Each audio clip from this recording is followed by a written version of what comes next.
is probably going to be the most painful episode of Invasion of the Remake I have ever done. It has been not a secret at this point. If you've listened to the past 25 episodes, this is actually episode 25. If you've gotten through the 24 episodes, at this point, you already know my feeling about romantic comedies and comedy in general. And this is probably a really good example of the most generic type of romantic comedy that plagued the 90s and gave Julia Roberts a massive career. And of course, I'm talking about My Best Friend's Wedding from 1997, which might actually make this one of the newest movies we've covered as well. No, The Departed was 2006. The Departed was 2000. That's true, but this is a movies we're remaking. Of movies we're remaking, not. I guess, yeah. I'm picking up. This actually opened as number 2 at the theaters behind a movie I'd much rather be talking about. Batman and Robin was number 1.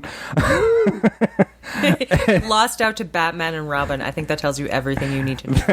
That's right. But was a difficult it was budgeted for $46 million, most of which probably went to Julia Roberts at that point. Yeah. And had a worldwide gross of $286.9 million. So it was a huge success for Julia again. And it was like $4 to go to the movies, so a lot of people saw this movie. Yes. Yeah, to make that much money. Yeah, Jeff McNair, everybody. Hi, everybody. Trish Coughlin, everybody. Hey, everybody. And I have brought a friend today. One of the best comics in Calgary, one of my personal favorites, Brittany Lysing. What's up, everybody? We haven't done the polite golf clap in a while. No, we haven't done that. Podcasting is no clapping. Yeah, I invited Brittany because she's familiar with this movie, love this movie, but as we rewatch it, there's so much wrong with it. I question your judgment. There's so much wrong with it. Right from the intro I just played. Yeah. This opening music video of, oh, God, I don't know. Even as a man, I'm offended by this song because it really sounds like the only thing that a woman wants is to find a man. I know. And hoping and praying that she will find that guy. And that's that song. And praying. Yeah, but just like doing only things that he wants to do your hair just for him is like going, I'm sorry, but like putting that much into like one person in a relationship, that's a recipe for a murder-suicide. I was trying to think about remaking this movie, how I could turn it into a horror movie, or, well, honestly, my mission instead of remaking it would probably be to wipe it off the planet. But such strong feelings about a romantic comedy from the 90s. I know. Aggressive hatred. It is. This was directed by P.J. Hogan, who directed Muriel's Wedding and Peter Pan, which I actually did like. And Muriel's Wedding, actually pretty good. Yeah. And it was written by the man who gave us... This boggles my mind. I know, it does me too. Rain Man, What Dreams May Come, and the man who brought us Catherine Zeta-Jones' incredible ass in Entrapment. And that's Ronald Bass. How can someone... And What Dreams May Come, which is probably one of the most heart-wrenching, tear-jerking movies ever written, can pen this fucking tripe. I agree. That's in my notes. The word tripe, right here. Read it. Yeah. Tripe. Tripe. There's some harsh words in this. To be fair, it was one of the first. Like, it's probably the earlier in his career. This is, I'd say, a paycheck movie. Midway. Really, midway? Should I? This is after Rain Man. Oh God, yeah. Really? Yeah. And Rain Man was definitely a better movie. Definitely. Yeah, definitely. Yeah, definitely. He definitely need to rewrite this. Definitely. I feel like he for sure phoned this one in. Like it was a paycheck movie. Yes, that's what I'm saying. Like, I wound definitely up for the money. Texting Jeff while I was watching it in my infinite pain. I wasn't even halfway. After I got done texting Jeff and I'm looking at the time on this thing, I'm like, oh fuck, I got another 45 minutes of this goddamn thing. Yeah, I actually I paused the movie to see. We started talking about torture porn somewhere along the way. Yeah, you said you needed torture porn to cleanse your palate. of Julia Roberts. Yeah, Julia Roberts bugs me in every way possible. She did look incredible in this movie. She does, but there's a major problem with it. She's over 30. No, she's 30. She's playing 26. She's playing, she's playing 27. Yeah. But the thing is, like, she looks like 40. she looks in her 30s. She does. Cameron look in her Diaz 30s. is playing 20. Yeah, but I think she was close to 20. She's 25. Yeah. She's 25. She's 25, yeah. Yeah, but she's playing 20. Yeah. Yeah, which is like, they look... She certainly acts like it. Yeah, I checked when Julia Roberts was born because I was trying to, like, make this college connection, and I'm like, no, Julia Roberts, like, 97 is, like, 52, right? And she was 30. Because she just seems, like, perpetually old to me, and it's not that, like... I don't know how to describe it. She's not good looking, or she doesn't look aged, but she doesn't look young. Yeah, she doesn't look like the girl next door like they try to, always portray her as. I think when she's one of those people who, like, she has to grow into her age. Like, have you met that person who's like, you think they're 30 and they're 25? And it's like they're just not the right age yet. Like, I think as she grew into it, like, I think her features probably more awkward as she was younger, but, like, as she's grown to, like, where she is now, everything kind of fits right, but she has to be you for everything to fit. I don't know, right. I felt like outside of her hair, she was quite attractive in this movie. Oh, no, she's very attractive. Yeah. I just felt you can sense that she's older than what they're trying to say. Yeah, for sure. It seemed like they had this, like, if they're at college age or whatever. It should have been Flatliners Julia Roberts, Yeah. Well, why, how can, like, her and, that fucking hair lip guy, whatever his name is. Dermont Mulroney. Dermont Mulroney, yeah. I love Dermont Mulroney. He looks like he's 40. I love him not in this movie. Yeah, he looks old in this movie. He looks way old. And, I just, like, trying to put it together that they've known each other for 9 years. So it's like their, like, 1 month thing that she's obsessed with. They were, like, 15. Yeah. No, they were like 19. It was like they were in university, is what they put it as. The timeline is skewed. But the timeline is really weird and skewed. I think what they should have done is it should have been like the pact would have been like, if we're not married by the time we're 35, like have them play a little older. Yeah, but it would have made like 28 just to pull the trigger that soon seems stupid. Yeah. Oh, maybe she thought her ovaries were going to dry up by 31. So. Well, and when this movie opens, I really thought she was going to be a much crueler, manipulative character. Yeah. I mean, she is manipulative. She's terrible. But in a very subtle and fake kind of way, like always smiling and being nice to people. Yeah. But she's the way the kitchen reacts. She's a food critic. Yes, and the way everybody's cringing at her being there. And this is something I actually wanted to put in if we were to remake this, I would have Gordon Ramsay, the most meanest guy on the that planet, would be awesome, cowering in the kitchen. Be like, she can destroy us in one review. So that might actually be the entirety of my remake. But well, the head chef like threatened that immigrant worker's family with death if he didn't prepare whatever steak tartare thing. So yeah, it seemed like just a harsh restaurant. I forgot about that. That's a throwaway scene. That scene does not matter. No, not at all. It's just to show you what her career is and to set up her editor. I guess. Yeah. Yeah, that's so it. This is something that I have a hard time paying attention, but was the editor gay in the movie? Yes. Yeah, it took a while for... He does say that. I honestly didn't pick up on it until he has that dinner that she interrupts with the phone call on the message machine. Family dinner. I didn't know. Well, the opposite sides. I'm like, he's gay.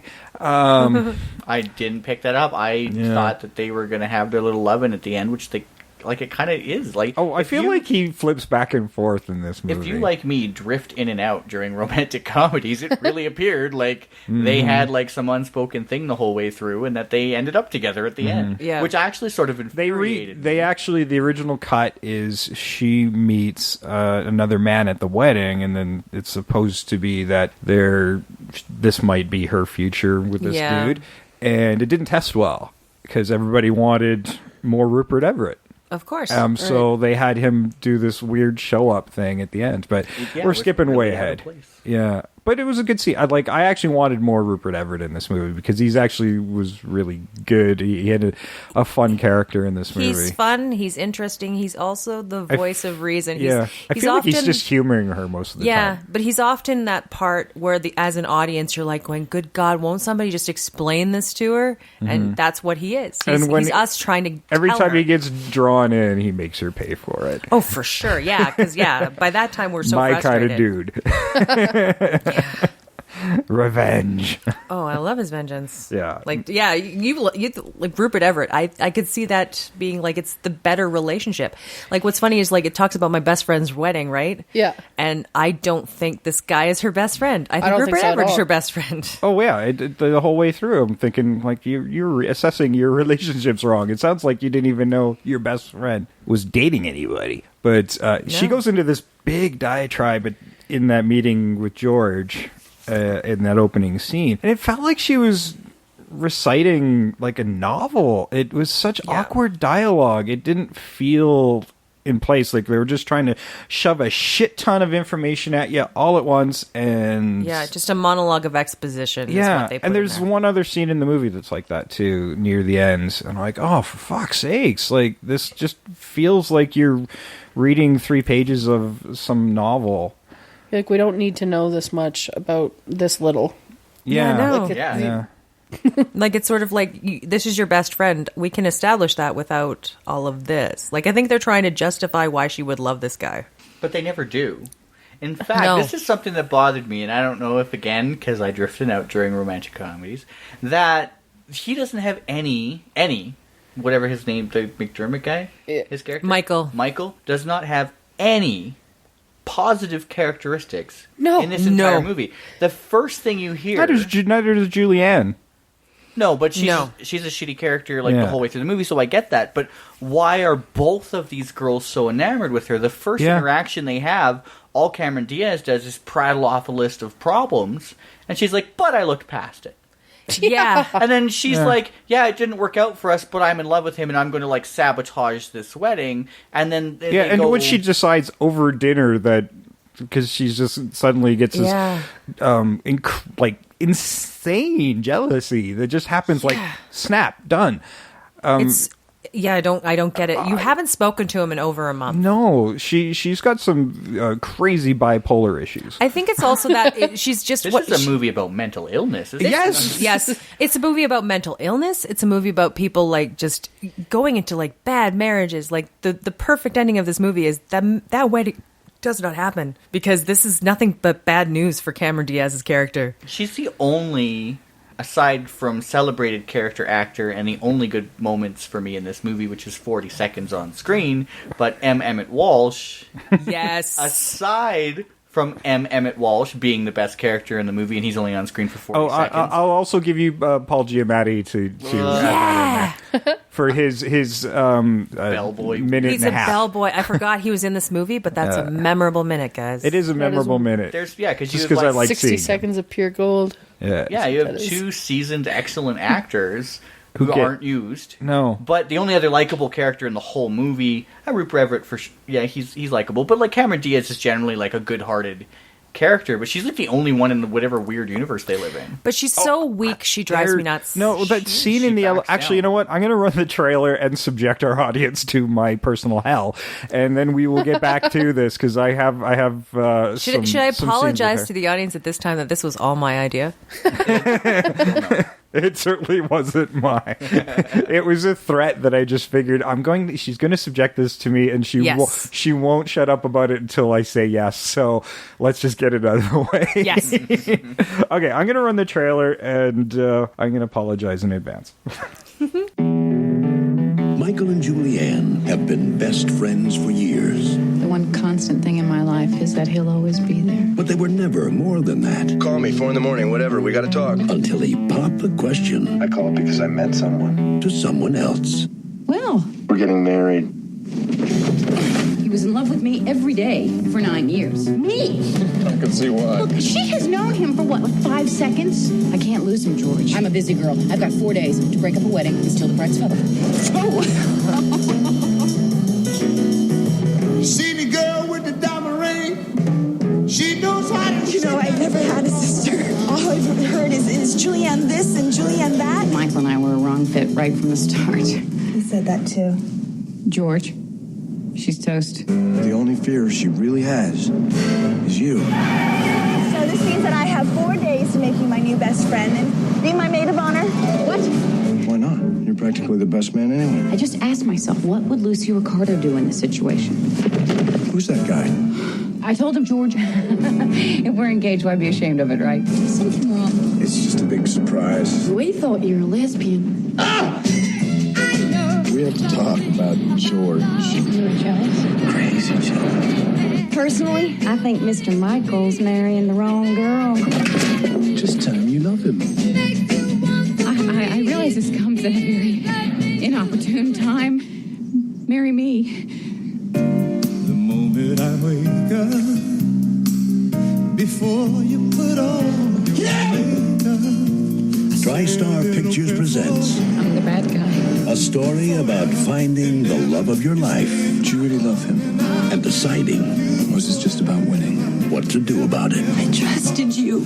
Just tell me why. Why did you trust me? No, why did you pretend to be my friend? Julia Roberts. Oh, Dermont Mulroney and Cemeron Diaz. Michael! Lovely together. My best friend's wedding. Michael!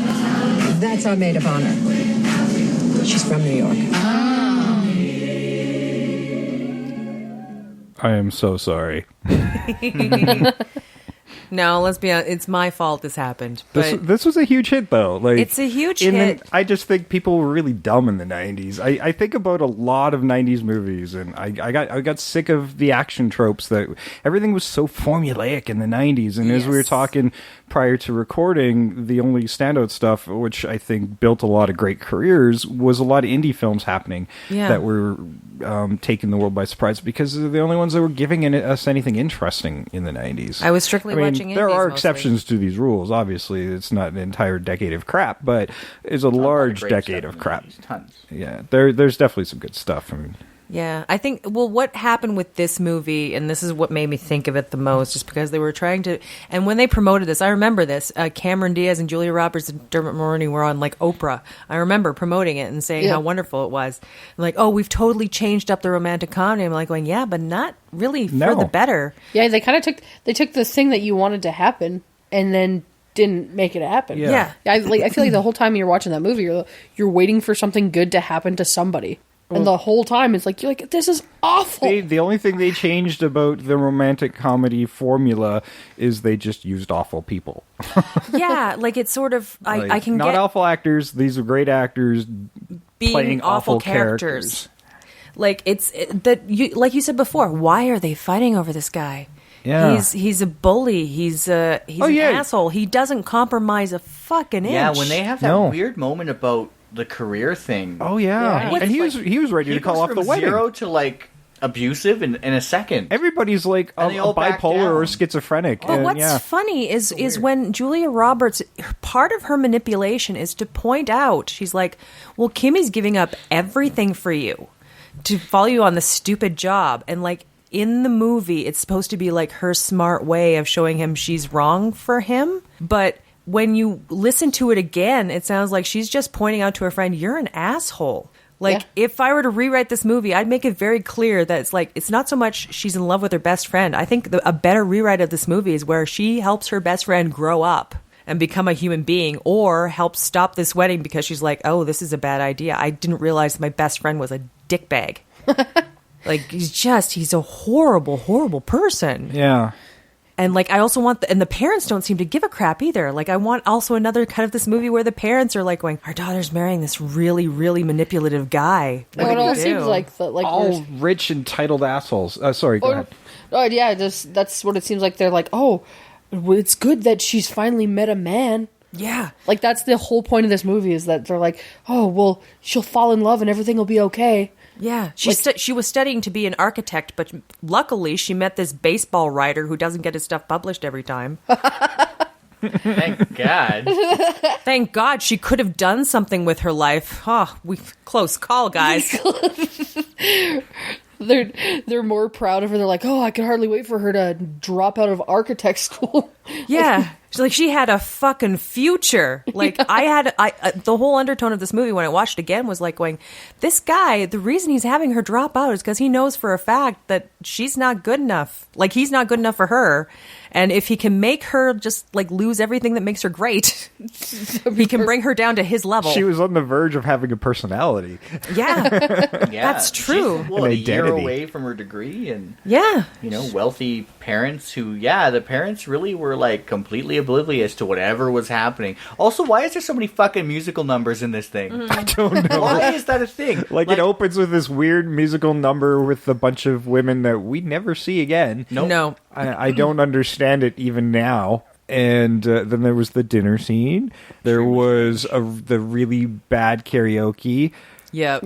Which was something that was backfired. She sounds terrible. Bar's making fun of her, but she keeps going. And then, of course, anybody's been to karaoke, if you plug away, they'll respect you for it. Yeah. There's something. I actually felt like that was the most realistic part of the movie, actually. Yeah. Other than you could tell that she was like doing her best to sing badly, like it felt forced. It did, because Cemeron Diaz can sing. Like, she's on soundtracks for lots of stuff, and she was Fiona and Shrek and whatever, right? Like, she can sing. So I felt like her first role, The Mask, she was singing. Did she sing in The Mask? I don't think she was singing. No? I think she's always had dubbed somebody. Over? She's always dubbed over. Oh, maybe. She's a great dancer, though. No, she does sing. Like, this is one of the movies she doesn't dance in. But every other movie she's dancing, and she's a good dancer. She's even in this movie, because I had it like in the back of my mind. I'm like, no, Cemeron Diaz can sing, and this feels really forced. And I checked her IMDb or whatever, and she is actually credited in this movie as singing that song. Oh. But there's other movies where she has sung songs on the soundtrack and stuff, so she can she can sing. But yeah, it felt forced. But I get that, like at karaoke, if someone's terrible but they're just giving her, then everybody loves it and whatever. I don't think it's like an relationship solidifying moment. Yeah. I know, right? I can guarantee you my wife will back me up on this because I've tried. But, but yeah, it was. You mean this romantic comedy lied to you about karaoke and how it would affect your relationship? That's the thing that I take away from this movie. Is the karaoke lies. Yeah. That's what we hated. The karaoke is a lie, everyone. God damn it. You'll never win anybody over with karaoke. You will not. You will not. Unless you're that guy that got picked to sing for Journey, that was like a one-shot Oh, God. That was a one-shot deal. But, that was a weird every scene in this. I think I made a note that this movie isn't so much of a comedy as it's like a dialogue piece with horrible characters that uses awkward situations and then really misplaced physical comedy to try and get a laugh. But like why does Julia Roberts fall out of that chair? There's no reason for it. Yeah. Like, you can't sit in a fucking office chair? I think... Do you need a helmet? Yeah. Did you escape a mental institution and that's why all of this whole movie is happening? Rupert Everett winds up getting a few chuckles because of just his that proper British voice of his and that dry delivery. Everything kind of works. He gets it because he says it with a smirk or whatever.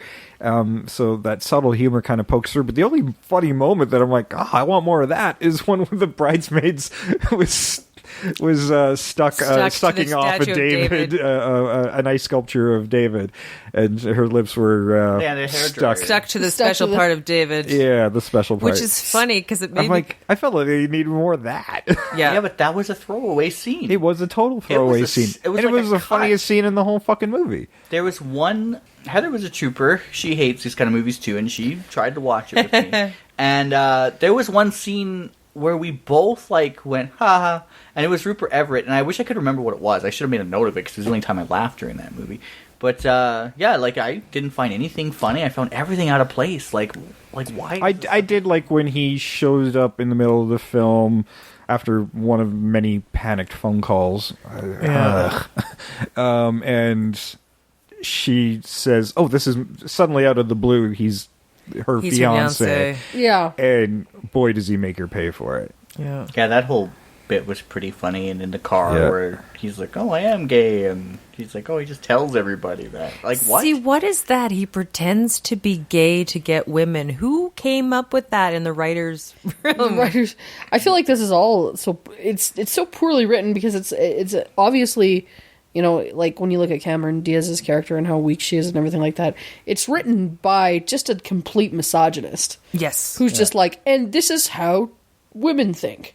Like the way he's written it, I don't know. That's because there's a lot of scenes like that where I was like, "Oh, like this is so out of place." It definitely comes off that way, but knowing this guy's other work, I don't feel like that is where that comes from. But it, like, what we're saying is, like, that's exactly how this feels. Like, it feels like a misogynist. Yeah. Well, something could be different on paper and interpreted differently by the director. So I'm not going to say, let's not give it all the blame. They do go, well, here's the other thing. They do go on about her being perfect, but she's perfect because she doesn't want to inflict her own feelings or desires or wants on this guy.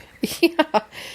And she's perfect. Like, she's a Stepford wife is how she's written. I know. I was like, put your pearls back on, June Cleaver. Fucking get back in the kitchen and get some shit done. That's how this whole. That's that. That's how it and looks she to me. never does. No, she never gets in the kitchen. What does she even do? Do we even know? She and like, for floats around and cries about stuff. And for being an architect, she's so stupid. Yes. Yeah. Like they're like it's like too many ideas that don't work together. Like if she's an architect, she's a smart person. She's an intelligent, educated person. And then everything she says and does, she's like, the whole time. You're like, none of this makes sense. Or awkward cries. Or to be fair, like, I don't know, maybe it's because I just remember being younger. Or maybe it's supposed to be a stupid 20-year-old. Maybe that's the point. Right. So, like, when you got to get them young so they're dumb enough not to realize that this is a bad idea. And they are all so dumb. Oh, my God. That's what I did. Now, last week we talked about the Bechdel test for Star Wars. Does it pass? It's a pass. I feel like this needs to come up again, and I'm wondering if Jeff in his research found a porn parody. But well, let's talk about the Bechdel test for Star Wars. Yeah, the Bechdel test, where it's you have to have two female characters, and they both have names, and they talk about something other than a man. Does this pass? Wait, do the bridesmaids ever say anything?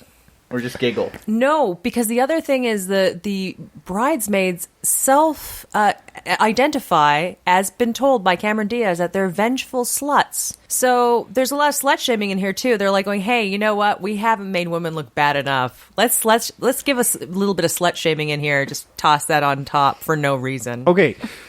That so actually one brings... of those bridesmaids was like Brenda from 6 Feet Under.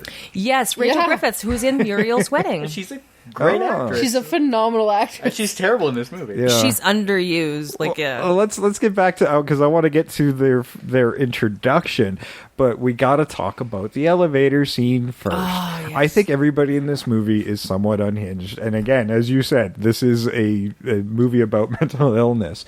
As Cemeron Diaz is having a private moment with Julianne, Julia Roberts, in the elevator as the bride and the best friend, who she admits, like, I can never measure up to you in his mind.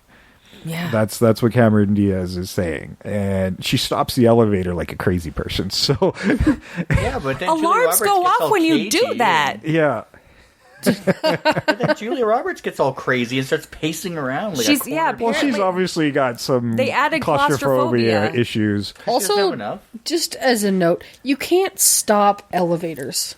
Oh yes, we have in fictional films. You can. No, I'm an elevator. Yeah, I'm an elevator mechanic by day. Oh wow! So it's like an insane safety concern. You cannot just press a button to stop an elevator mid-flight. It's so hilarious to me. And then that just like somebody having a bad feelings day can just put everybody else's life in jeopardy. It's so silly. Yeah, like you need a key, don't you? Even to no, you just can't stop it mid-flight. Like I mean, you could.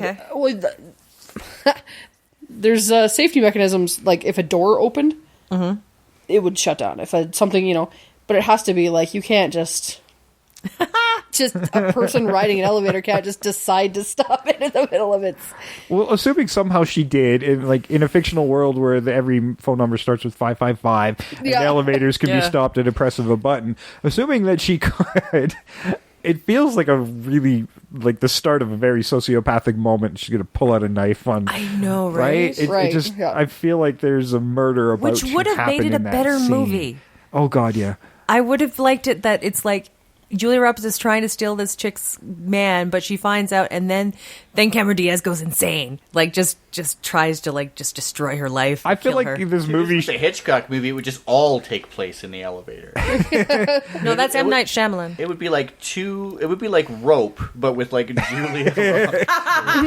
Right? Where it's just, like, them, like, plotting with each other. This should be the shit is on moment where they're like, bitch, this is on. They're very self-aware of what their goals are. Yeah. And it becomes like Mr. and Mrs. Smith, and they're both trying to murder each other for the rest of the movie. That's my remake. Right? Like, I would watch the shit out of that movie. The lights go off in the elevator and come back on. Julia Roberts is Wile E. Coyote. Yes, there we go. She's got it's nothing but Acme on her luggage. You have Cameron Diaz at the end of Very Bad Things. That would be very good. So he opens up the elevator into the penthouse because it's fucking rich people, and just spills over into our two bridesmaids. Yeah. And they're like, oh, Julia Roberts is on the floor. Oh, look, it's the best friend who's the bride will never measure up to. Yeah. That's how they introduce and themselves. And the woman the bride will never measure up to. It's like going, oh. I'm like, holy shit. Like, what These the are hell? terrible people. There's nobody likable in this room. But there's never a moment from Mike, whatever, the quote-unquote love interest, there's never a moment where he really gives Julia Roberts a whole lot of thought. Like, he's, like, fairly focused on Cameron Diaz. Yes. So, like, at what point during their courtship of whatever, less than a year, does he, like, continually bring her up? Because he wasn't even, like, super excited to see her or anything. No. He didn't give a shit. Yeah. I think part of this is a mental illness myth. I think the epic romance that is the two of them and their relationship is all in Julia Roberts' mind. Yeah, well, she's obsessed about the promise that they made to each other when they were kids. Yeah. Like, if we're not married by 28, then... And she was weeks off her 28th birthday. She's like, oh shit, he's not going to keep his promise. Yeah. Wait, that's your motivation? The fact that you've had nothing but failed relationships up to this point, and that's the moment you think you're in love with this guy? No, you're just crazy. No. Yeah. It's not right. And it's like, here's the thing is, who makes that deal or thinks it's a good idea to go through with it? Like, hey, you want to do something that's better than nothing? How do you feel about being my only other option? Like, it's just... Oh, the romance. The world with this shit. Yeah, I'll settle for you. I feel like we're stuck in a Monkees song. Wouldn't it be great if we were together? Yeah. Then we wouldn't have to wait so long. I just have sung in the last 3 episodes, so I wanted to keep that going. But, the fact that why wasn't that song one of the sing-alongs? And let's face it, there are so many out-of-place musical moments in this movie. Why won't we have one in the podcast? Remember when, like, the little brother, who I actually thought was gonna hook up with Julia Roberts, even though there's a 25-year age difference, that they have that weird moment where they're all huffing helium with his like super 90s friends with their earrings and stuff, and then they like break out into song. I live a life, and anybody who knows me will back this up, that I break out into song a lot, and songs happen around me, but like it doesn't make sense in this movie. Yeah, it doesn't make sense. My life is a Disney movie, and this movie doesn't make sense to me. Yes, every inanimate object in his house has a face on it. It has a face. And they all silently judge me. Oh, and so like your tie this morning was put on by birds coming through windows. My tie was put on by birds. Speaking of mental illness. Birds entering the household while my wife does chores is a thing that has happened in our household more than one time. That was actually a problem at work this summer. They kept finding their way into the shop. We had a bird in our kitchen one day, and then a cat came into our house, and like I don't know what it was doing, but it ran into the dog and like jumped up onto the TV and like scratched our TV and like was all crazy and like all while I'm away, and I'm like, what are you doing? She was like, I was cleaning the house. I'm like, what are you, fucking Snow White? The true romance is Jeff found Snow White. That's right. He was wandering through a forest. He found this hut where 7 guys lived. She's just hilariously wrapped up in the clothesline every single day. Like the most romantic movies I can think of are all Disney movies now that Jeff brings that up. Well, yeah. I mean, because they are all on, like, this fairy tale idea of romance, and then when you have things like this that are, like, trying to ground it in reality, like, that idea, I think, is, like, a great idea, but it doesn't make sense. It can't work. Like, and it doesn't in this movie, not really. No, nothing in this movie works. She is going for that ending. Oh, I was just thinking back to when Trish was talking about on Oprah there, when they're saying they discovered a new romantic comedy. It's not romantic or a comedy. No. It's neither one of those things. That's what the problem with it. None of this is romantic. No. And most of it isn't funny. Yeah. So it's not. You know how you give a new life to a romantic comedy is here's how, like, what they were trying to get at was the idea is, like, you love someone who doesn't love you back, but the romantic thing would be to give them up and let them live a life with somebody else, right? But they have to be A, worth it, B, you don't want to leave thinking, oh no, the person who he ends up with is just going to have a terrible life. Like, you have to. I know what they were trying, but it was terrible. Like, it should have been her realizing that this guy was terrible, and she shouldn't love him, and nobody should. But everybody in this movie should realize that. Yes, like everybody should. It doesn't make sense. Now, I just remembered the other massive soliloquy in here that I think was, again, meant to be a romantic moment that nobody's around for, is when Cemeron Diaz had caught the two of them kissing and runs off, and Dermont Mulroney's going after him, and there's this whole weird chase sequence, and Julia Roberts steals a bread truck, and anyway, they land up in that she abandoned a train station. The frustration in that and then you get this huge soliloquy about how they proposed in that spot, and that was where he was hoping to find her. And again, another soliloquy out of a novel about their relationship. But at no time do they ever do these things when they should matter the most. In fact, Julia Roberts is the one that finds her in the end at her dad's at the luxury box. The luxury box. She goes to the stadium and she's in the bathroom. Yeah. I guess there was a baseball game. A bathroom where 55 well-dressed women at a baseball game were just hanging out. They weren't that well-dressed. Well, I don't know. There were a few of them where I'm like going, oh yeah, no, that's a baseball outfit. Yeah, and they start having their moments where it's like, oh, they're going to confront each other. Yeah. And then you get all this bullshit from the background with the women going, "Cat fight!" Woo! Like, it turns into Jerry Springer. Yeah, I'm sorry. During that time, the only time you actually see Cemeron Diaz's character raise her voice and get a little angry, and then she just forgives near the end, at the end of the whole conversation. I would have fucking punched her in the face. Yeah. I would have punched Julie Roberts in the face. I mean, she faked an email with her boss. Give her a fat lip, but she's already got two. But I'll bump. Oh, damn. No, it's also, but the whole point is she's getting mad. It's like, you tried to steal my man, and blah, blah, blah. Like, it's still. And she's like, yeah, but I couldn't. Still. Aww. Every time there's like conflict. Oh, this really great guy. Yeah. Oh, he's not great. And then they hug it out every time, and fucking punch the bitch.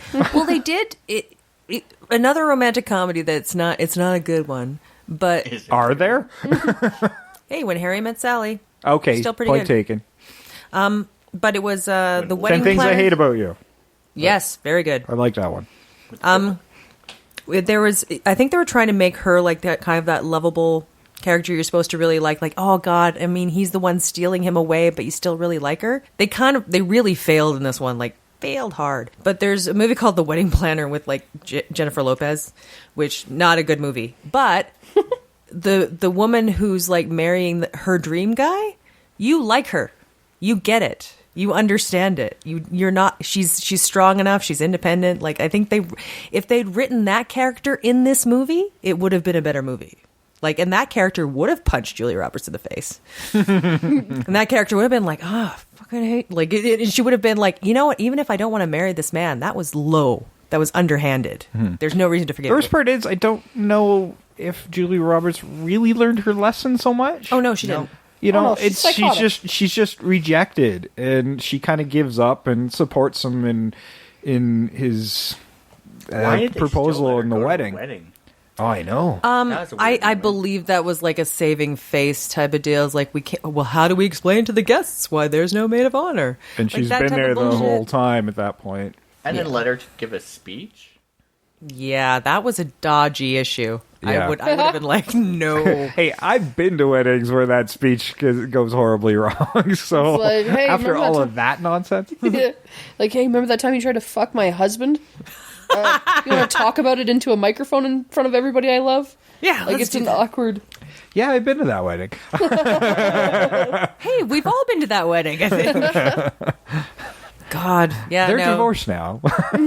No. He didn't go well. Surely you jest. Surely I don't. I don't. Don't call me Shirley. Yeah, no. Well, nobody learns their lesson in this movie. Like, 0 people.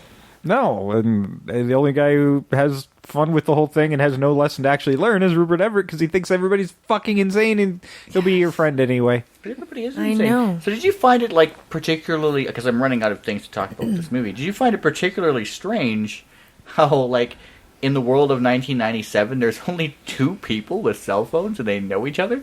Yeah. It's weird. Yeah. And the cell phone's like the size of a Coke bottle.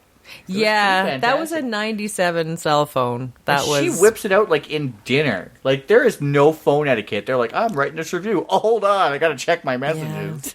Hey, big shot. How you doing? And then Buddy with the book reading, and the phone's ringing, and he's just sitting there. It's like, you're the only guy in New York with a cell phone. Just answer it. Hey, who sent the email, the dreaded email? God, the She email. sneaks into the office of Was the secretary. the bride's It was a father. secretary. You could save it in drafts, and then like it'll sit in your outbox. The secretary sent it. Okay, because she, rather than erase it, she was even having guilt at this point. Like, No. oh, am I really this bad? She's like, well, maybe I'll save it for later in case my conscience goes away. See, and this is the worst part about it too. Is like I'm reading that email, I'm like going, this is reasonable. Like the request that like, oh, I've offered him this job and he won't take it. It's in sports. You are working at a sports place with sports things, with baseball. Like that's what you've said you liked, and it's fine. Because like it's sort of like I felt that the entire time, like with him getting offered a job, yeah, sure, it's for your dad, and that's kind of a little iffy, but it's reasonable. It's a reasonable request. Like the other part when they're trying to do the gift registry, her and Julia Roberts, that's when Julia Roberts gives her the idea, is when they're trying to get her registry done. Why is she doing a registry? They're never going to be home, apparently. We've already established he doesn't stay anywhere. They're not going to be able to afford a house or basically anything. They're not going to be able to put this anywhere. The whole thing is actually quite reasonable, but they paint it in this movie as like the most outrageous thing you could possibly do is give somebody an opportunity that's going to be good for them. Oh my God. How dare they? You're a horrible person. Yeah, but every single thing in this movie is centered around Michael not having to change anything. No. He's like, oh, I'll get married, but everything will remain the same. And and then that's the like. Yeah, he's guiding completely force. uncompromising. He's gonna be that dickbag that was like, if poor Cemeron Diaz gets herself knocked up, you're like, oh yeah, sure, we don't have enough money to like care for this child, but damn it, my dreams mean more than that. Yeah. He's gonna be that guy. We know that. No, I can't drive you to the abortion clinic. I got places to be. Here's a coat hanger. Here's a coat hanger. Yeah. I can't They drive can you. borrow it. I can't drive you to the abortion clinic. There's extra innings going on. I Does can't anybody have a possibly match? leave. I gotta heat this thing up. I don't know how that works, but that's gross. Yes. But it's like it's weird, it's reasonable, and what also drove me nuts is like she's writing it, but like I don't get to see the email address. He doesn't have his email address. You have to write out the email address to send it to the email address. You don't just put somebody's name in that they've never talked to before and it'll show up. Again, the magical world of film with 555 numbers and elevators you can stop at a press of a button. You can put in an email address. It's been done before. Not 97, it has. Hackers? Hackers. We need to do Hackers that was 95. movie. Hackers was 95? It was. I look back at Hackers. It was. Hip, guys. It was their vision of what they thought computers were going to be. I just, we got to do Hackers at some point because it's batshit crazy. Yeah. I love that movie, but there's a lot wrong with Hackers. So Brittany, what do you think is there anything redeemable we can find in this movie? I'm so happy you guys hate this movie too. Oh yeah, I feel like I was just. I was going to be the only one. And I watched it again, and then it made me furious, which is what made me think of this. I like romantic comedies. Like I like the story of two people meeting and falling. It's like my one sappy girl thing that I get to do is like cry at a good. But this one just left me angry. Yes. Like none of the things like even though it's an awful thing, you sort of want Julia. You want them to hook up. You want them to be together, and Cemeron Diaz to die in a car crash. You're like, this will just work out. This will be perfect. Yeah. But nothing good happens the whole time. I'm sure from you guys' seats, like, here's my notes, and there's, like, in capital letters, they look furious. Anger, rage, my brain is melting, and a picture of a little skeleton that's kind of cute. that is just... I know. Yeah. Well, I think this is illustrative that the genre itself is somewhat broken in certain aspects, but it's talking about this stuff is like going, well, how do you make a movie, like a good movie about romance and like people falling in love, ground it in reality, give it enough conflict that's entertaining, but without it falling into something terrible with terrible people. Like it's a... That movie was already made. It was called Casablanca. Ah, yes, true. That period, that kind of like, pre and post-war period, I think is where like the romantic ideal works so well. And like in a modern setting where, life is so busy and everybody's independent and all this stuff, it just doesn't work. It doesn't make sense. I don't know. I got the feeling that all these people, like this wedding was about a bunch of people who don't want to be married. Like, no. Well, Cemeron Diaz did, I think. Yeah, she did, but even she says like she had a dream and wanted to do, which is like why she was dressed the way she was dressed. Maybe, acted the way she acted, and is willing to give up her career for her man. Like it made sense. She's no Ingrid Bergman. That's all I'm saying. No. She was handpicked for this movie by Julia Roberts. Oh, yeah. I mean, they approached a lot of people, but Julia Roberts kind of cast this movie because so was Rupert Everett was handpicked for this movie. Yeah, but he's a good pick. He steals his scenes. He knows what he's doing. He doesn't have enough scenes. Yeah.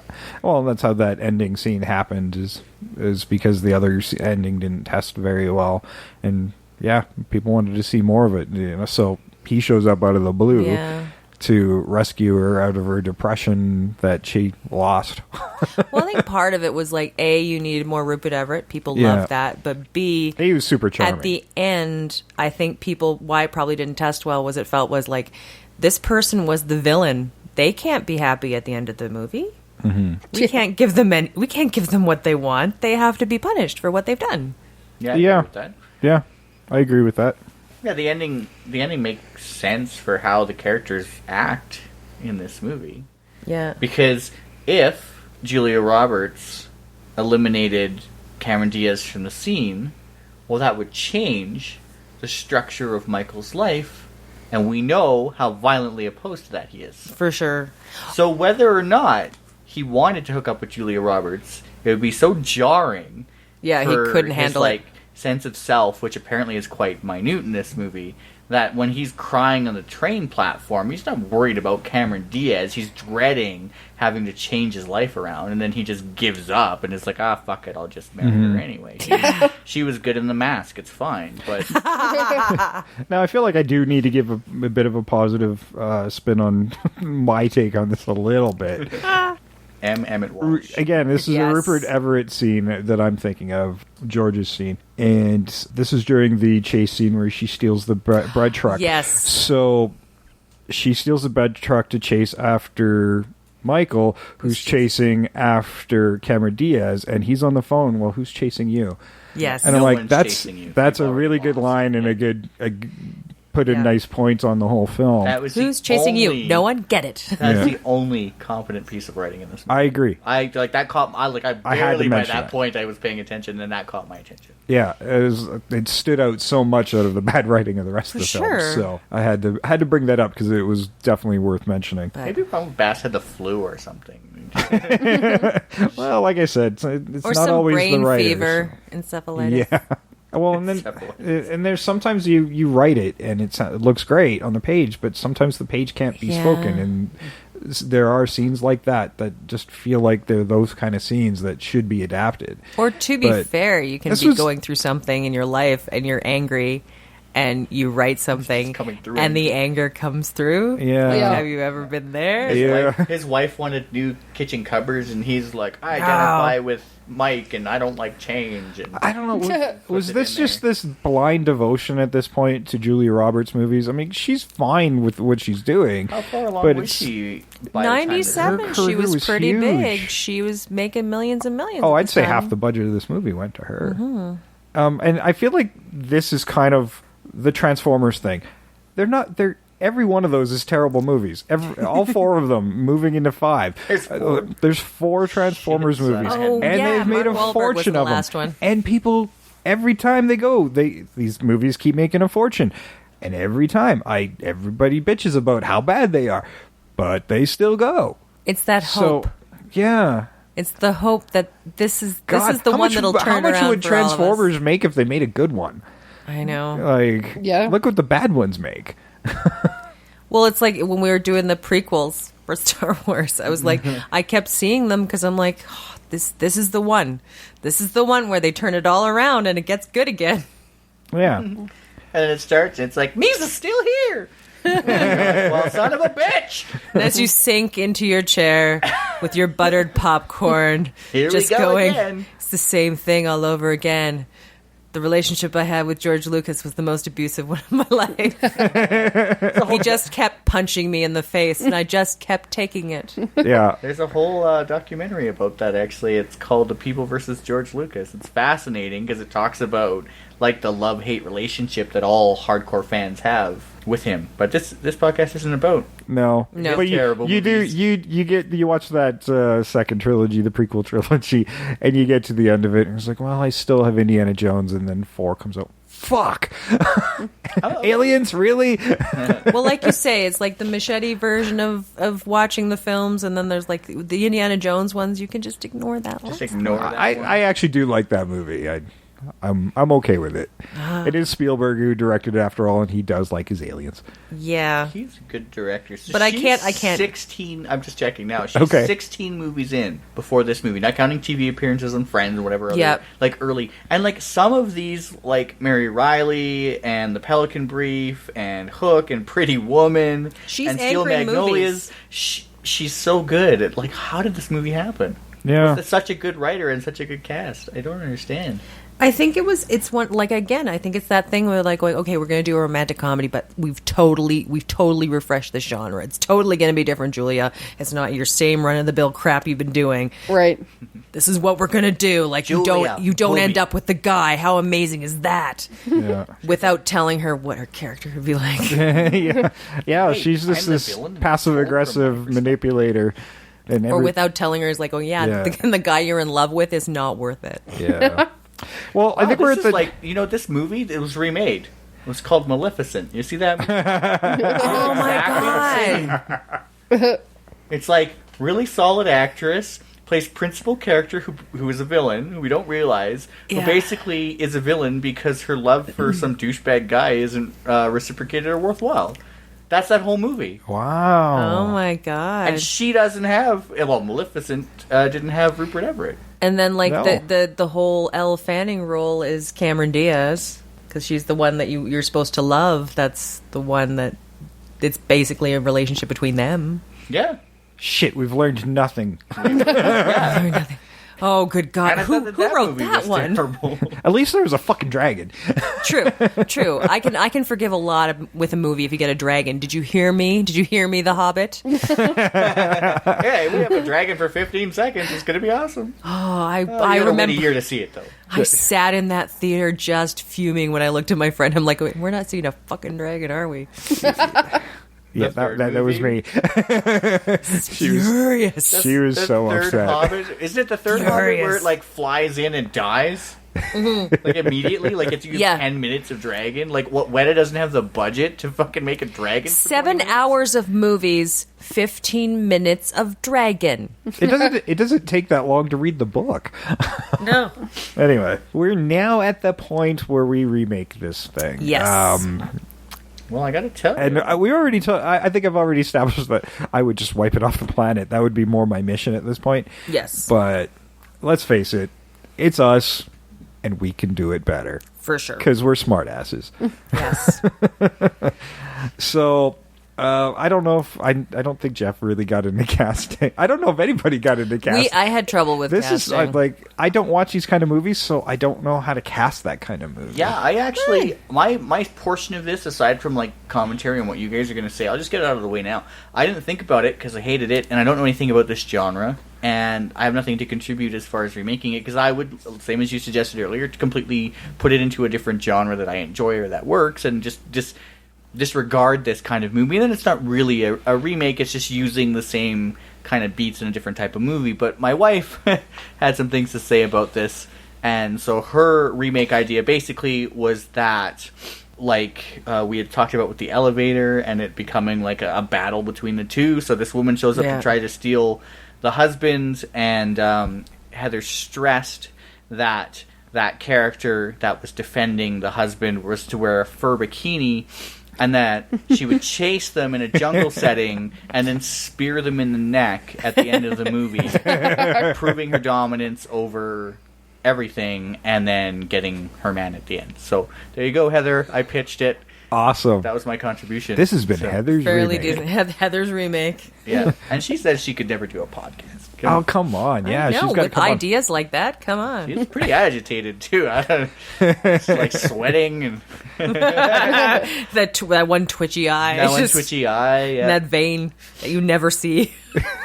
So I guess casting that would be Cameron Diaz would be Raquel Welch for bikini. No. Yeah. Okay, yeah. I it clicked for yeah, okay. You know, 50,000 years BC. 10 million. Whatever. I don't give a shit. Years BC. She looked awesome. Ray Harryhausen. Yeah. Plasticine dinosaurs. I know, so good. Great. Dinosaurs. That's what this movie needed. Yeah. More dinosaurs. They needed at least When in doubt. 8 minutes. How long was it? 2 hours? Fuck. So It was an hour 45 minutes. Hour 45 minutes, so that's 3.25 minutes of dragon. You could stretch that out a bit for plasticine dinosaurs. So they take a little longer, so maybe 4 minutes of dinosaurs? Nice. Yeah, I'd be okay with that. Brittany, do you got ideas about this as a remake? I'm kind of wondering what the Chinese remake's going to be like. There's a Chinese remake that's coming out this year, and other than it exists or being made, that's all I really found out about. There's just like more people on the street when it pans out. That's the Chinese remake. Everybody's on bicycles. I'd be putting eyes like going, well, we didn't have enough girls back then, so that's why it's two guys fighting over one girl, because it's like going, frick, there's just nobody was having girl babies. It's 3-1 in this country, guys. Yeah. We were killing all the girl babies. This is what happens now. That's pretty dark, Trish. Yeah, I think What? Makes sense. I'm not saying you're not right. I think that I like the idea of it being a little bit more of the two girls actually fighting, there being some sort of something surrounding that. And I don't know. I dislike it so much now that we've picked it apart. Yeah. That I'm just like, nobody remake it, nobody do it. Now, okay, there's men and women have different ideas of what romance is and that thing that Yes. jerks the heartstrings. And I don't know if Jeff will agree with me, but I feel Mine like are mostly pizza shaped, but go on. I feel like it's the movies that do that for me are those things where men show sense of honor and Yes. like I'd watch something like Last Samurai. No, we can't. Chivalry is misogynistic. Oh, fuck that. That's, Oh no, like a sense of chivalry is terrible, but like a sense of honor is perfectly decent. Yeah. Like a moral center of some kind Yeah. would have been nice. And those are Somebody the- opening a door for you is misogynistic? Why? well, no. I don't know why. I didn't write the internet. Oh no, but it's on like there. the original code of chivalry with actual knights. If like a woman was accompanied by a knight, Oh. and the one knight defeated the other knight, he was fine to rape the woman that the knight was with. Oh, that's it's chivalry is not nice. Okay, no. Fuck chivalry. No, I think a war, modern that's day all of I said. chivalry is, yes, a woman can open her own door unless she's got her arms full or whatever. Then Yeah. be that good guy, you know, like. Well, it's about the whole Pick thing. your moment. Yeah, pick your moment. But like, I mean, it's weird. It's those, but the gestures. It's not even that. Like, I mean, honestly, to be good or chivalrous, I count weird stuff. Like, if I'm like living with somebody and I come home and they've done the dishes and I'm just like, because I wasn't looking forward to it. God damn, you're getting the good loving because that's nice. That one works. Yeah, it does. I know. I come home to a clean house. I'm like, oh, and and you're tired. That's just nice. Like gestures. They don't even have to be big, giant ones. If perfectly practical gestures are wonderful. It's this simple. Yeah, shit. I cleaned the house, and 3 days later, Heather's like, "Hey, did you clean the house?" Like, well, someone had to fucking do it. Yeah. Chivalry is dead. So No. is the homemaker is also dead. At least Yeah. in my household. But well, I know you do it too often. She notices. There are no pink jobs or blue jobs in my home. Nice. I like They that. are all whatever color I. Well, that's how I've categorized it. If my genitals can't do it, then it's not a gendered job. What was it last week? You said you wanted to fix the chair of woe. I did. I want to fix the chair of woe. All right. All right. If you do it with your genitals, I'm just throwing it out there that we video it because we could fundraise for some new equipment. For sure. I was going to say that could probably bring some money in. You can bring some money in. Well, at that point, I'd be able to buy a new chair. I've already got Yeah, we wouldn't need to do it. clickbait title. What? What is it? Just like the BuzzFeed title. It's like, woman drops her pants. What she does next to the chair will blow your mind. Holy shit, she leveled it right out. This is crazy. That one leg is all fixed. I've never seen anybody do that with a hammer, but damn. How's she turning that wrench? That's control, my friend. That's control. That is one magic vagina. Your video will start after this Kegel's advertisement. Oh, actually, if my vagina was that useful, I wouldn't have to go to work in the morning. Oh, man. I'd have a job doing How are we it. going to put that in the... Oh, shit. Yeah. Okay, so back to remaking. That Yes, was okay. awesome. Yeah, I feel like they need to be trying to kill each other throughout the whole movie. Yeah. Yeah, like I'd like to make it If you're going to be terrible people, then be terrible people. a thriller would Commit be fun. to it. A thriller would be an exciting way to use this, right? Yeah. Yeah, Like, what's that? A cat and mouse game for Single. single white female? Yes. Yes. So this movie is like a shitty version of Single White Female. There you go. We need That to was record remade the as morning. Maleficent. Nice. It's weird, like, yeah, like as you're pointing out, there's a lot of movies that share aspects of this movie That work. Yeah. Yeah. But like this one, they just shoved everything in and it doesn't mesh. Thinking of the ones that don't work in my mind, this movie, Maleficent, because now it's my mission to trash it for the remainder of this podcast. I enjoyed it because there was a dragon. Do you find, and I think you had touched on this really briefly when we first started talking about it, but do you think that this movie would have worked better if we saw it from Cameron Diaz's eyes? Do you think that movies that follow the villain are less effective because as an audience member, and like you're the same as me, we love our villains, but I don't want to see the movie through the villain's eyes because I'm not a villainous or mischievous person. Well, not villainous anyway. And because we don't want her to get the guy. We don't want to see these things happen through, or I don't want to see these things happen through their eyes, because the horrible and awkward and distrustful and evil stuff that they're doing, like, I can't identify with that.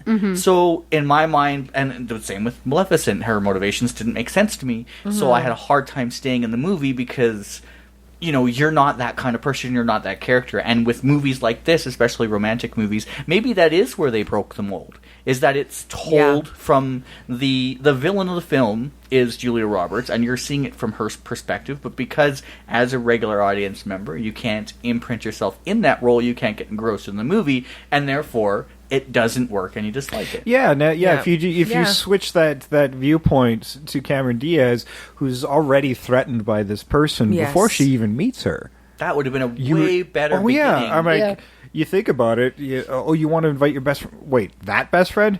Oh, shit. Yeah. No, like, just the conflict that already arises there, that's interesting. And if you could make and it, it's an emotional conflict. You could also make, like, the Julia Roberts character, like, more just emotionally intimidating. Like, she's just so put together. She's got a career on track. She's doing all this stuff. Like, make her intimidating on another level, not just for her underhandedness, but, like...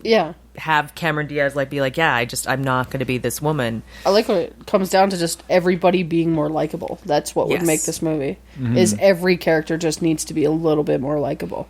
Because that's the only thing stopping you from being on anyone's side. Yeah. Yeah, I mean, there's these super rich, not very nice people that seem to have entitlement issues and... And, they're just not relatable to the average person. I think you'd have to eliminate the character of Mike completely and implant a character that it would make sense that there's an attraction from all angles. Oh, yes. Because he isn't likable, he isn't endearing, he has no positive... I made a note of it. I was 34 minutes in and we hadn't had a positive moment. And by that time, Julia Roberts is already there. And like, even like the family seemed to love him. Yeah, that's what blew me away. Like, what you could do, and this is probably, it would go more into the thriller aspect, is that Michael is a sociopath. Like, sociopaths, but sociopaths are supposed to be, like, charismatic and charming, and they fool a lot of people. But they didn't really they didn't make that apparent. That's what they should have done with him. It should have been, he should have been Patrick Bateman. Yeah, he should have been. He really should have been, because he is. We know he is. Okay, well, now we know who's cast as Michael. Yep. Yeah. Christian Bale. Christian Bale could totally pull that off. But yeah, it's got to be... get married. Or our movie. Like I say... We could just bring everybody in from the third Batman movie. Oh, no. Oh, yeah. Okay, fine. Casting. Done. So the gay friend can be Bane? He's got the voice. Chasing you? That would be amazing. You know who? He's like, he's chasing me. You're chasing him. Who's chasing you? What would happen if we broke up the wedding? Well, it would be very painful for you. Terrible. Oh, I gotta hate this. Let's never talk about Batman Dark Knight Rises ever again. Fuck that. But as this movie? As this movie. Yeah. See, that would be amazing. Single movie can become... My best friend's wedding, as long as you eliminate the elements of My Best Friend's Wedding from your script. Any movie. Aliens is a better romance. At least I believed the alien wanted to get with Sigourney Weaver. Yeah, you're right. And Jonesy was a great best friend. I know. Jonesy. Yeah. Every movie, seriously. It just goes too far in Prometheus because she gets knocked up. Some fan is got to do a new trailer, but they got to piece it together with Batman Dark Knight Rises. Yeah. Batman Dark Knight Rises, or recut it so that it's like a thriller. Like, did you ever see the one where Sleepless in Seattle's like a thriller? that remade trailer. Oh yeah, there's a bunch of those. There's a whole bunch of them, but like stuff, remake it like that, it'd be like it would work. You could do it. Just put the right like. I feel like I need to go on an editing exercise at this point. I watch stuff like that, and I just did a free workshop by M Media here in Calgary on video image. What does he call it? It's like art with video. Mm-hmm. Oh, okay. And it's like manipulation of a video image for the sake of art. And anyway, there was this song that he had played for us from '93 by a group called the Emergency Broadcast Company. Nice. And it was a song edited together by clips from the Emergency Broadcast Company, like real clips. Oh, wow. And it just gets more and more and more intense. And I mean, that still goes on today on YouTube and stuff. And I just like, why are those people not in Hollywood? Because I've watched some movies with some pretty freaking shaky editing. And it's like, I know there's a guy on YouTube cutting together comedy trailers for The Shining that would do a better job of this feature film than whoever they had do it. I made a great trailer of Brokeback Mountain.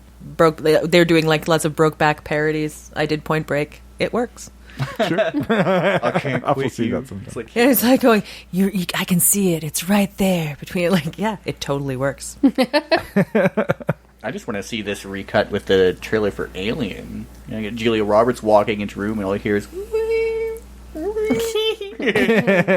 over, man, game over. Oh, and that chick stuck to the ice sculpture. Yeah, totally, it works. That's what she needs to be at like the end of the movie. Game over, man. Game over. Well, the way every time she makes a panic phone call, she does sound like that anyway. I know. This isn't working.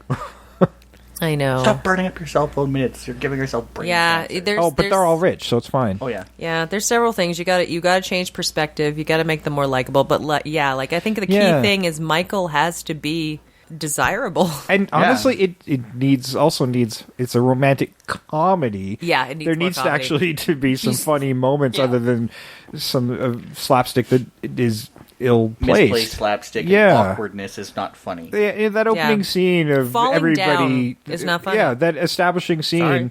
Like, put Gordon Ramsay in there. The meanest man on the planet is scared of her. Now you're establishing her character just with that. Yeah. Right there. Like, here's somebody we already know is an asshole, at least on television. And, you know, if he's fearful of this person, that also sets her tone. Yeah. Right away.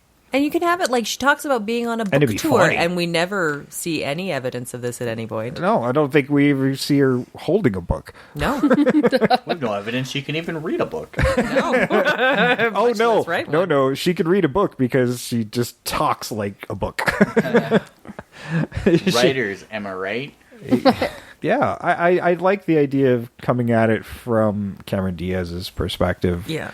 It would work as a movie if you were coming from a protagonist. I would make her a little more well-rounded, this 1940s golf look that she had. I know, right? I think I'd make her have her actual personality outside of the dutiful housewife that she kind of feels like she's. And to be fair, if you're doing it from be. her perspective, you have to make her a character, which would be useful. Yeah. But also, you could also totally now. Like, it makes me wonder if Julia Roberts saw where her career was going to go and was trying to undermine it by recommending her. Maybe, yeah. Because Cemeron Diaz, like this is one of the things that helped start her on her career. Yeah, like that was was really one. Like what Mask was in '94, and that was her first role. Yeah, this is very first '97. So a couple years so later, this is still pretty early in her. Yeah, then she was on definitely uphill trajectory from here. Like this is one of the she ones had the Stiller that did comedies, and she had the Charlie's Angels. Yeah. And then she disappeared. Oh wait, that means she's been in lots of movies that did good money but weren't actually good. Yes. Oh. Like Charlie's Angels. Like Charlie's Angels. That was where I was going with that. Yeah. Crispin Glover. And the only people that were really great in this movie had such small parts. I know. As you said, Walsh and Giamatti. The fathers, too. Yeah, the other guy who was the other father. And Emmett Walsh did literally nothing. At least Paul Giamatti had got one line. a minute of speaking. Yeah. He didn't even say. He sings a line briefly. No, Emmett Walsh? Yeah. Like when they're at the baseball game, like, hey, how you doing? She's like, hey, Papa, what's your face?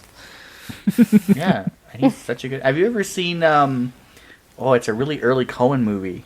I want to say it's called Body Double. No, that's De Palma. That's De Palma. It is called. I will figure Miller's it out. Crossing? No. It's a really, really great early Coen Brothers movie, and Emmett Walsh is like this kind of like hitman-y type character, and he gets hired on, and they try to like turn it around. Barton Fink? It's Man, I knew Blood too Simple. much. It's called Blood Blood Simple. Simple. Okay, Blood yes. Simple. I've heard of that. He You know, is, that's like, one of the ones I haven't seen. amazingly It's one of them I've fantastic seen. in it. Yeah, I think it's like the underuse of the really good people. Do you think there's like cut of this movie where there's like a lot more scenes with them? Like they probably signed on because they'd have lines. Well, yeah, when you get actors of that caliber, I guess maybe Giamatti wasn't a thing yet, but No, but Emmett Walsh was. he was. Yeah, I'm wondering if maybe there was a lot of scenes that got cut. Yeah, and eventually he just shows up his face one time and that's it. Okay, so I think we've basically said none of us really want to recast this so much, but and what I was getting into before is Yeah, sorry. now you could probably do it so like my best friend's wedding, you could be like the gay best friend doesn't have to be the best, like the gay best friend could be having a big gay wedding. You could do it that way. I thought it might be interesting where the girl is in love with the gay guy. Yeah. Or like The it's best some fr- guy best friend or gay- somebody she used to date. And this is married- eliminates Michael. Yeah, somebody she used to date is the person who's marrying her gay best friend. So she's Like, trying to who's win bi. the gay best friend that she loves, but he's gay. So Yeah. that's just never going to work. And yeah, actually, that would make Yeah. for some good comedy. And also, And I would leave Rupert Everett in there because For he's sure. awesome. Does a good job, yeah. for sure, and like it's sort of you could have that, but it might And also that's be a very modern take it's on modern it. take on it. But the other thing about it too would be I would like to see a movie where it's like my best friend's wedding, but like you realize like a lot of the shortcomings of your best friend, but try to help him get past that so he could be a good husband or wife or whatever, right? Mm-hmm.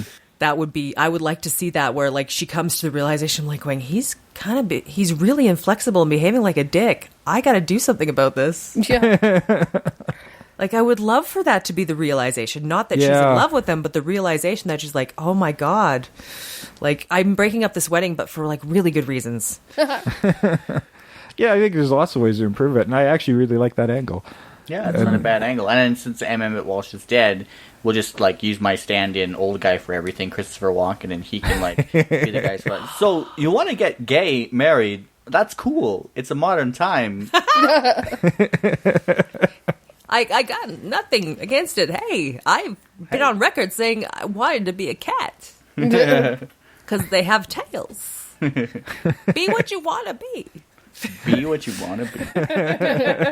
But yeah, like a nice big gay wedding. I think it'd be fun. Like I just What movie have we remade that wouldn't be better with Christopher Walken? Really?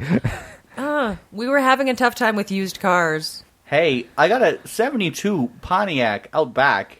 Why don't you hop in? You take it for a spin. Ooh, best of the best. Best of the best. Tommy, pop it, Tommy. Ow. My arm, it's hanging out.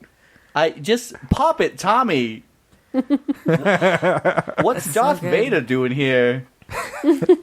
See, now everybody, that forces you to go back to listen to our back matter throwback. Yes. and just, insert Christopher Walken in every episode we've done. This is episode 25. We like to call it a walk improvement. Yeah, We are now. we are now.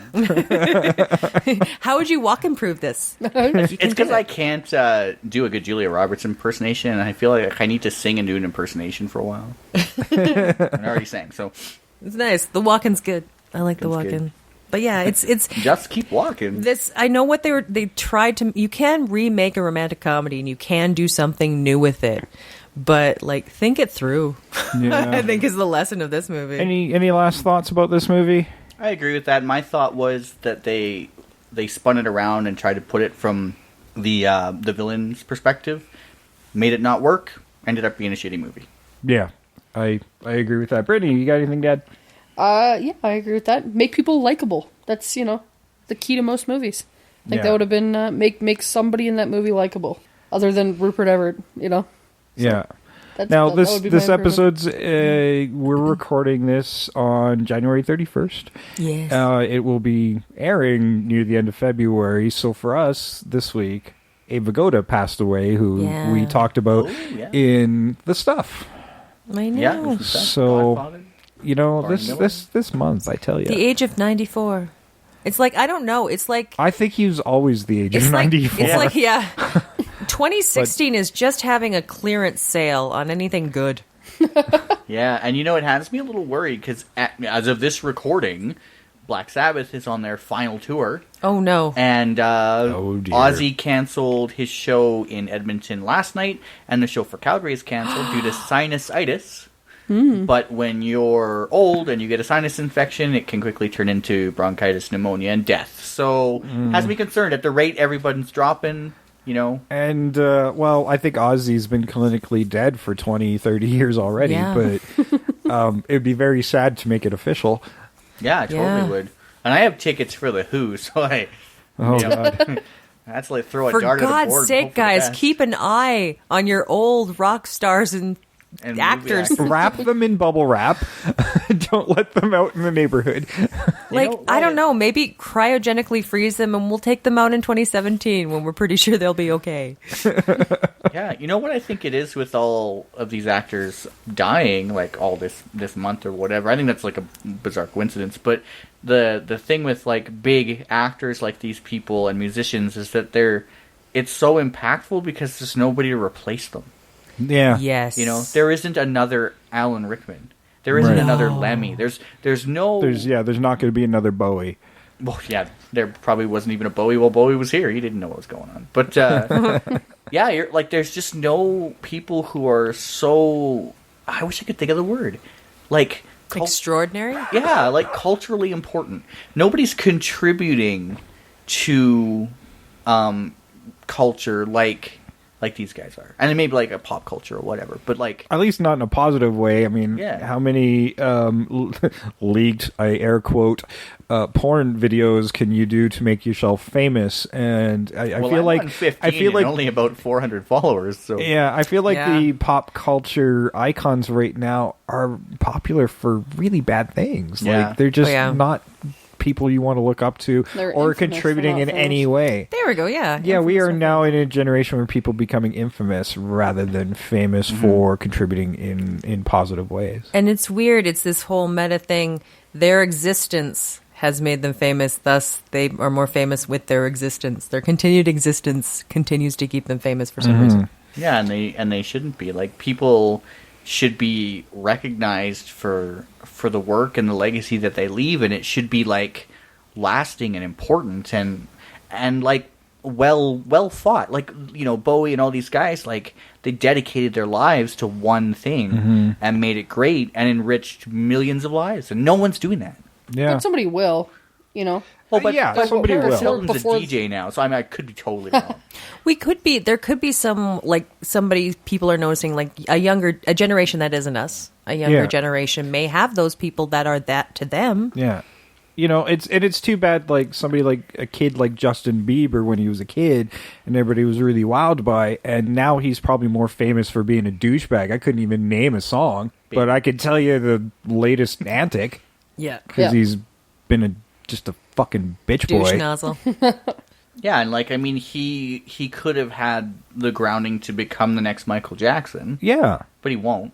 He won't leave a legacy or a lasting impression. He'll No. be a throwaway. I think it's because previously, when you were in sort of like the entertainment industry, it wasn't people covering everything you did all the time. It was sort of like, unless you produce something, nobody gave a Yeah, crap about now it. now it's Yeah. constant coverage. You know, you can't get away from it now. So you don't have to produce anything to still be in Yeah. news. Yeah, I mean, it's constant scrutiny now, and it's instantaneous delivery to the audience. So it's maybe it's just getting harder. I think it's a bastardization of purpose, where Bowie didn't set out to be a famous rock star. Lemmy didn't set out to be a famous rock star. Alan Rickman didn't set out to be a famous They actor. just wanted to be good at what they Yeah. wanted to do. And that's the difference, is the generation coming up now. It's like, well, I want to be famous. I want to Yeah. be recognized. I want the notoriety. but I don't never want to put in be the work. famous. Famous looks like it sucks ass. I just want to be respected for what I do. Yeah. Like, Exactly. that's what I'd want. And even then, it's hard to be respected. Like, you can be good at what you do and have that, and people are like, because everybody has a voice now, they're like, you're an idiot. Like, they'll go on some rant on how you're stupid and dumb, and it's all spelt wrong because it's done by an idiot. Like, every idiot can say something. Well, that's the thing, too. Is like, hey, welcome to the podcast. I know. There's so much of everything everywhere. So, you've got, you can go on YouTube, you want to see somebody sing. You can go on, and there's so many little pop stars coming in and out of everything like that. And you have so much access to their lives. Like, you can go in and see every little thing they do. You can follow them on Twitter. They live tweet their Sunday shits. Like, it's insane to me. Mm-hmm. So you have so much access to this that it takes away that little bit of mystery that, like that Bowie had. I wonder what, I wonder why. You just know everything, and it becomes less and less. It's so, so oversaturated with nothingness. Yeah. So there's nobody that's extraordinary. There's nobody that's... Not to say that there won't be, but it has to be so different because you have access to anything you want all the time. So it takes a lot more, I think. Not to say that it can't happen again, but it'll take a lot. Yeah. I think it's staggering that, a population that wants and desires and could benefit from those people... work the hardest at destroying them rather than embracing them. Oh yeah, like it seems nowadays to be an idiot is right. Like right, people enjoy that. Like to be consciously and completely ignorant of stuff is something that's liked and treasured, celebrated almost. It's celebrated. It's not something, but that's the worst thing to celebrate. If you show any intelligence or any aptitude, people are like, "Oh, they're too good for us."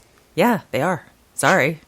Hate to break it to you, but that's the truth. Exceptional people do exceptional things and lead exceptional lives and have a lasting impression. Yeah, and it's like, I'm sorry, you're not going to be that rock star, and you're not going to be that great, amazing person.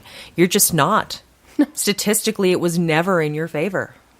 And if you're sitting there whining about it, complaining about it, trashing it on the internet, you were never meant to be that person anyway. For sure. Because you should be focusing... like 100%, 110%, even though it's just statistically impossible, to do whatever it is that you're good at. Everybody's good at something, right? Mm-hmm. And you'll get, recognized for that, hopefully. And to do it, like, if you love something enough and do it and, like, feel the joy of it, you actually don't really give that much of a shit about doing, like, other people's opinions are like, no, this is my thing, and this is what I want to do. Yeah, just stay firm and keep doing it. I had like a strange conversation about Monopoly today. I met somebody who played competition Monopoly. I didn't know that was a thing. That's a thing. Cool. And he apparently like went very far with it and whatever. And he said, well, there's new rules and it speeds it up, and then the strategy is to like find a way to cripple and deplete your opponent and like get all their money and then they're out, right? Force them into bankruptcy. And I'm like, okay, I understand that, but like, and I know that Monopoly at its core is a socialist tool that was meant to show the evils of capitalism, where only one person can be successful and everybody else suffers for it. And I think that's a skewed way of looking at things, but I'm not a socialist. So, and then, the way I look at it is like Monopoly is an excellent tool to show that there are ways that you can succeed if you think about things the right way. There's a strategy to win at Monopoly that can work in real life, in real estate and investing and stuff as well. But I mean, it could apply to anything. And so like when I play that game and now we're thinking all meta about Monopoly, I was like, it never occurred to me that the game was about one person is going to get it all, and we're all going to suffer. What it says to me is like, well, what can I do to be that one person? How can I get to be the best and succeed? And I think that's the way that you should look at that, and that you should look at everything, and that we're getting away from that where it's like, it's statistically impossible for anyone to become famous. I mean, years from now, people will look back at the greatness of this podcast. But and whether they do or don't, it doesn't mean that we shouldn't, give it our best. And I feel like we do. But everything you do, you should always just push and do your best. And then maybe one day you can go to your best friend's wedding. I'm Jeff. Good night, everybody. The more you know. Do star rainbow.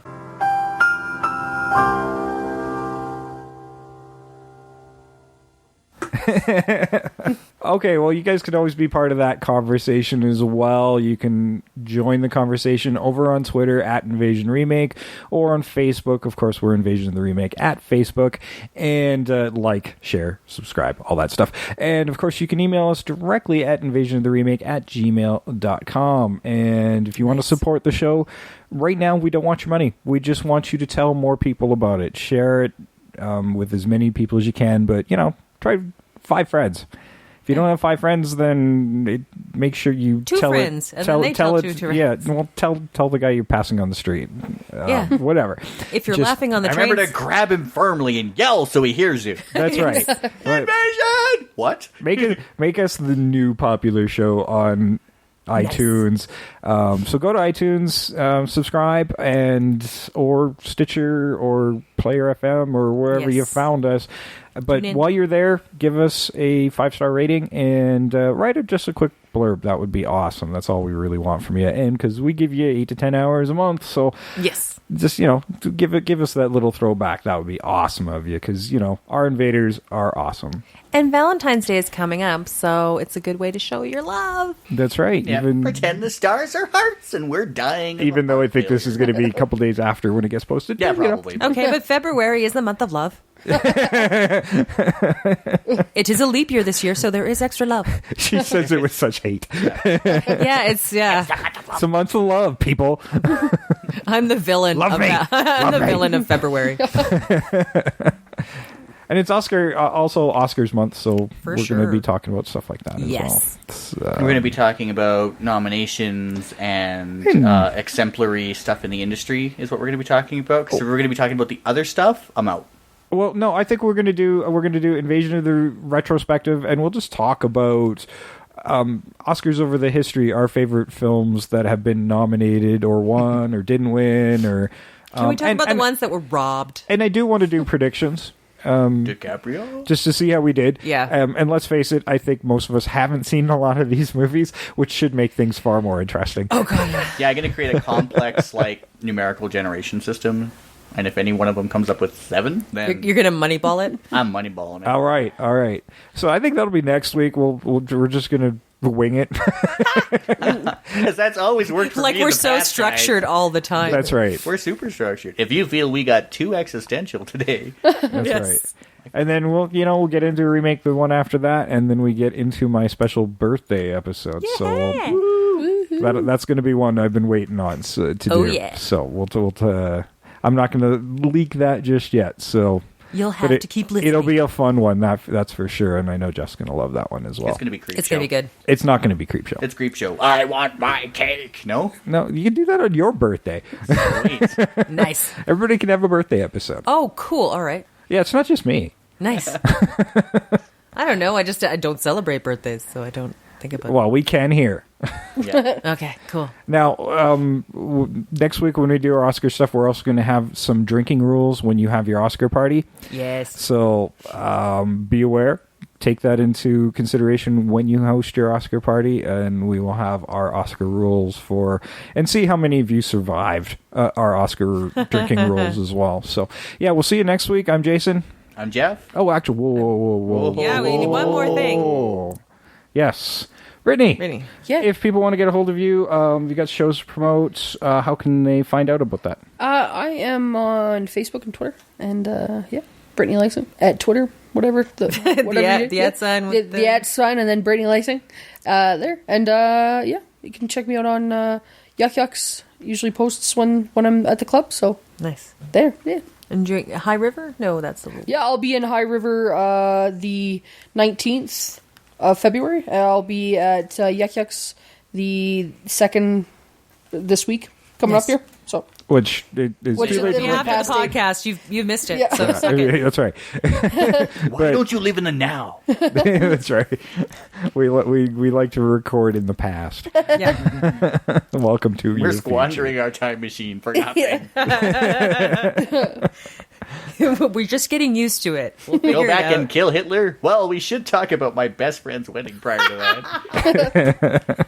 It's ran out of batteries. All right. Well, again, thanks for joining us. I'm Yes. Jason. I'm Jeff again. I'm Trish. I'm Brittany. And we're out of here. Bye-bye, guys. The moment I wake up, before I put on my makeup, I'll say a little prayer for you. while combing my hair now, while wondering what dress to wear now.